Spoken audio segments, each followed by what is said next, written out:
unawaan at naintindihan ng mga kababayan natin yung kanila pong pinipirmahan.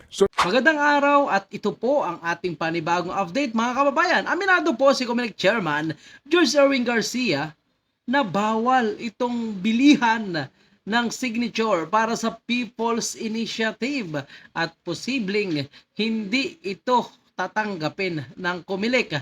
At isa pa mga kababayan po natin, dadaan din pala ito sa mahabang proseso.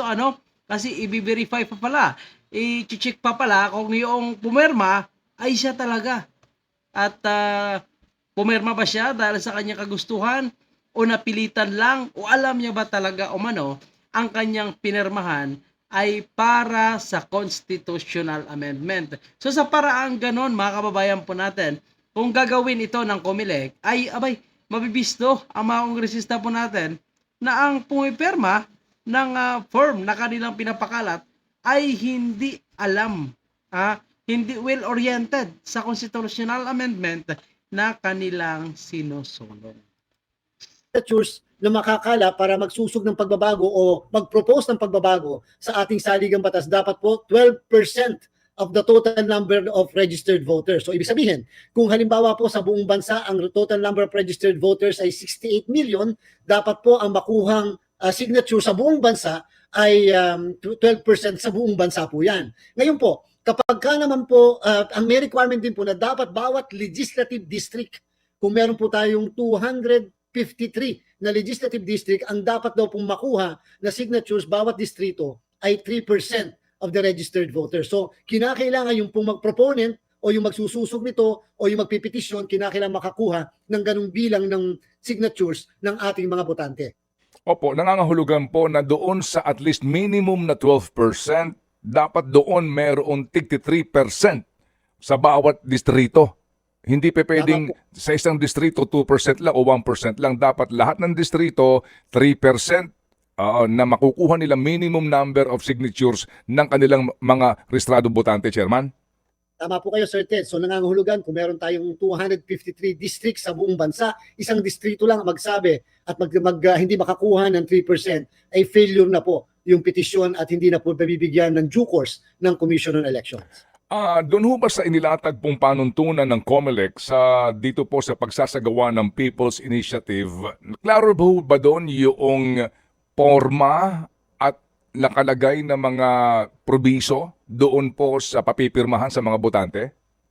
Yes, Sir Ted, meron na pong forma na naka-attach po doon sapagkat yung pong resolusyon na yun lumalabas ay na-promulgate ng Comelec matapos magkaroon ng desisyon ng Korte Suprema. So inayos po ng komisyon at that time yung mismong guidelines na gano'n.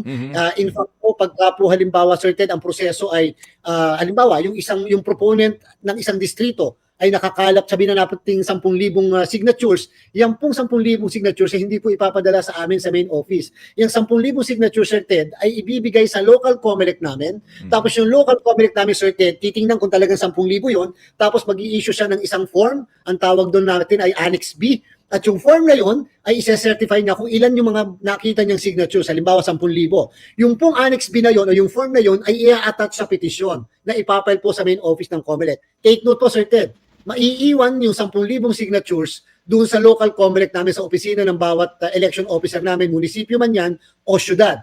At pagkatapos po, pag nakita ng main office ng komisyon na sufficient naman pala inform at saka substance na andun mismo yung binabagong probisyon ng saligang batas, ay aming uutusan yung aming local Comelec o sige, i-verify nyo isa-isa yung mga signatures kung mga botante talaga yan. At number 1, number 2, kung yan ay mga signatures talaga ng mga botante base sa records natin. Dapat unang-una, yung pinapipirmahan na papel doon po sa botante, malinaw kung ano ho ang gustong mangyari ng petisyon. O dapat nauunaw. So yan po ang sinasabi ni Ted Filon mga kababayan po natin, na dapat naintindihan ng ating mga kababayan kung ano nga ba ang ibig sabihin ng petition, anong purpose po.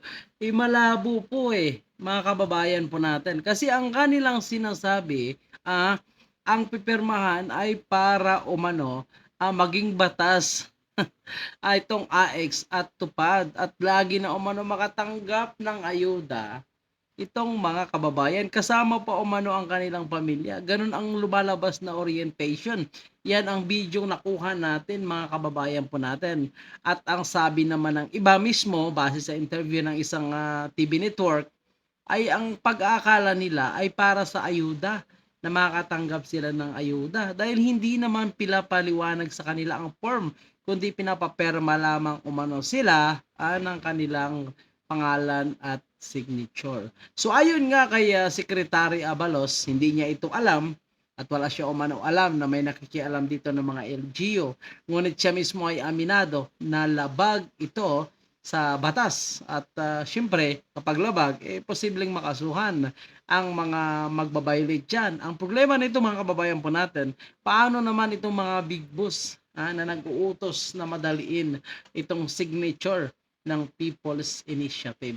Paano, ano ang gagawin ng Comelec kung may mga bidyong nakukuha at mapapatunayan na ang pagpapaperma nitong People's Initiative ay dahil sa umano'y ayuda.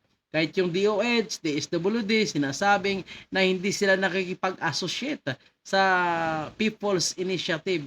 Hindi ito konektado sa kanilang binibigay na tupad, hindi ito apektado sa mga tinutulong ng Department of Health dahil ang DOH ginagamit pa na makakatanggap sila ng kanilang pondo para sa DOH, galing sa DOH or galing sa DSWD kapag na-reach nila ang target nilang signature. So ngayon, mga kababayan po natin, malinaw na hawak nila ang pera. So anytime, pwede nila i-release basta't matapos ang kanilang tinatarget. So mga kababayan po natin, nakakahiya naman para sa mga kongresista natin na masisipag magpaperma para sa kanilang personal na interest. Grabe. At naintindihan ng mga kababayan natin yung kanila pong pinipirmahan. So hindi ho, kapag ho ba hinaluan ito ng bayaran o gumamit po ng pera, either pera ng bayan o pera ho ng Ayun, natumbok ni Ted Bailon, mga kababayan po natin, pera, bayaran. sinuman pong tao para ho pumirma lamang ang isang botante doon, ito ho ba'y labag sa ating batas? Ay technically po syempre kapag ka naman yung iyong pirma sa isang lehitimo na proseso ay mayroong ganyang klase ng pamimili. Syempre po dapat hindi dapat tanggapin yung mga pirma na ganyan sapagkat ibig sabihin hindi po kusa yung pagpirma ng mga botante. Pero syempre kinakailangan mapatunayan yung bagay po na yan at yan nga po yung bagay din na patitingnan natin sa mga local Comelec natin once nakatanggap sila ng mga pirma mula sa kung sino ang opponent ng People's Initiative na sinasabi ay ginagawa sa buong sa kasalukuyan. Mas dapat po ay majority of the votes cast. Ano po ibig sabihin noon sa Tagalog? Sabi po ng konstitusyon ng saligang batas, dapat kung ang bumoto sa buong Pilipinas ay sabihin na natin 50 million, dapat po 25 million plus 1 ang nakakuha at nagsabi ng yes para masusog yung pagbabago. Hindi po ito plurality. Yung tataasan, yung plurality kahit walang majority. Hindi po 50 plus 1 po. So majority of the votes cast, majority ng umoto o naiboto sa araw ng plebisito. Okay, sinasabi naman ni Congressman Edsel Lagman na ito daw pong malaking idinagdag sa inyong budget para po sa kasalukuyang taon na umabot nga daw po ng tama ba 700 million, Chairman? Totoo ba ho ito na nadagdagan nga po inyong pondo? Kami ay nag-propose ng budget sa ating pong DBM nung inilabas na po ng yung pong NEP na tinatawag o yung President's Budget na pinopropose sa Kongreso, certain nabawasan po kami ng 17.4 billion. Yan po ay preparasyon para sa national and local election ng 2025, kasama na rin po yung SKE ng 2025. Dalawang elections po tayo sa 2025. Ating pong Kongreso, ang ating budget na more or less 12 billion, dito na po nailagay at nakalagay sa item na tinatawag na recall, initiative, referendum, and such other election preparation. So kung sakasakali po, kung magiging technical po tayo, Sir Ted, ay pwede po namin gamitin yon sapagkat doon sa item na yung po nakalagay o naibalik yung 12 billion na dapat ay 17.4. Oo, So ngayon po, narinig natin, mga kababayan po natin, mukhang may punto nga itong si Congressman Lagman kung bakit ibinalik bicameral itong 12 billion na pondo na tinapyas sa nangyaring plenary debate sa budget ng Comelec.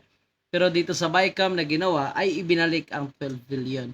So, posibleng totoo itong analysis at opinion ni Congressman Lagman na posible itong 12 billion na ibinalik sa COMELEC ay siya namang gagamitin sa plebisito nitong constitutional amendment. So ibig sabihin mga kababayan ay mukhang talagang planado na.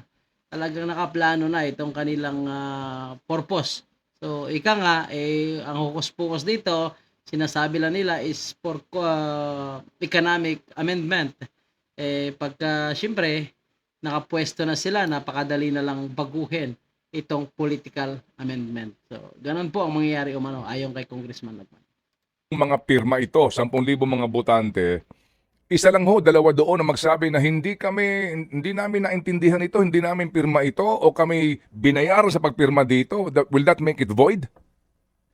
Yung himpo 10,000, hindi po. Lumalabas, kung yung po hindi nila pirma, nakita namin, ibang-iba talaga, -1 po ng -1 yun, doon sa 10,000.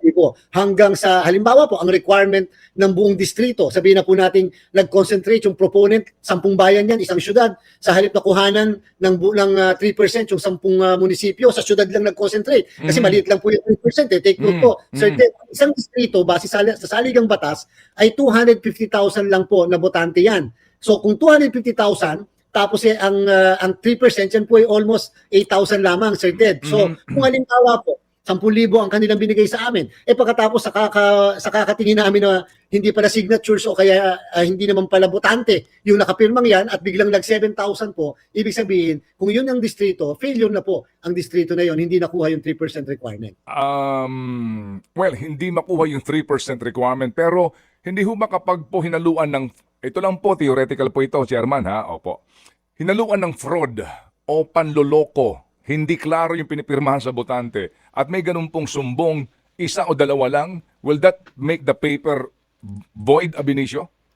So yan nga po mga kababayan po natin, sinasabi ng COMELEC, kapag nahaluan ito ng bayaran ng fraud nga, mga kababayan po natin, ay posibleng itong ma-void. At kung malaman din ng COMELEC ng itong mga signature ay hindi galing sa kanilang, ay hindi voluntary, nagsignature lang sila dahil alam nila ito ay binayaran sila ng 100 at makakatanggap sila ng ayuda at tinatakot sila na hindi umano sila makakatanggap ng ayuda. Kapag dumating ang ayuda, posibleng hindi makakount. So, maididak umano yun, mga kababayan po natin. So, nakita na po natin na medyo marami talagang pagmamadali na ginagawa ngayon itong pamunuan ng House of Representatives. Kaya nga naman, mga kababayan po natin, medyo maging mapanuri po tayo. Titingnan po natin ang mga pinipirmahan natin, yung mga nagpapapirma diyan sa ilang mga barangay. Huwag kayo pumirma kung hindi kayo pabor, at lalong-lalo na huwag nyo naman ibenta yung inyong signature para sa People's Initiative sa halagang 100. So kung malaking pera, mahirap kasi tanggihan yan. Totoo lang, mga kababayan po natin, kapalit nitong signature. Kaya malamang kung medyo malaki-laki, maintindihan natin na talagang hindi siguro kayang tanggihan ng ating mga kababayan. Yan lang po ang ating update. Ano pong inyong komento, opinion sa loobin patungkol sa issue nito. Maraming salamat.